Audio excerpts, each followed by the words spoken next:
এদিকে BNP chairperson Begum Khaleda জিয়ার মৃত্যুতে শোক জানিয়েছেন রাষ্ট্রপতি মোহাম্মদ শাহাবুদ্দিন। শোক জানিয়েছেন বাংলাদেশ জামায়াতে ইসলামী, জাতীয় নাগরিক পার্টি সহ দেশের বিভিন্ন রাজনৈতিক দলের নেতারা।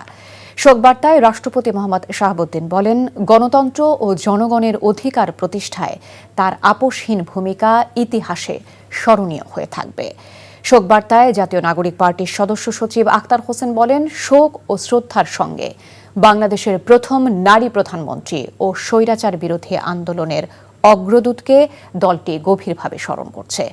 গণতন্ত্র রক্ষায় ও আপোষহীন চরিত্র এদেশের স্বৈরাচার হটাতে ভূমিকা রেখেছে। এক অনুষ্ঠানে জামায়াতের আমির ডা শফিকুর রহমান বলেন, 3 বারের প্রধানমন্ত্রী বেগম খালেদা জিয়া মানুষের অধিকার ও গণতন্ত্রের জন্য সারা জীবন লড়াই করেছেন। জেনজি জিজ্ঞাসা আওয়ার লিডার নামে ওই অনুষ্ঠানে বেগম খালেদা জিয়ার বিদেহী আত্মার মাগফিরাত কামনা করে দোয়াও করেন জামায়াত আমির। একই সঙ্গে শোক সন্তপ্ত পরিবার ও স্বজনদের জন্য সমবেদনা প্রকাশ করেন তিনি। আজ তিনি দুনিয়া থেকে বিদায় নিয়েছেন। আমরা মহান রবের দরবারে দোয়া করি, আল্লাহ তাআলা তার প্রতি রহম করুন, আল্লাহ তাআলা তাকে ক্ষমা করুন, আল্লাহ তাআলা তাকে জান্নাতের একজন অতিথি বা মেহমান হিসেবে কবুল করুন।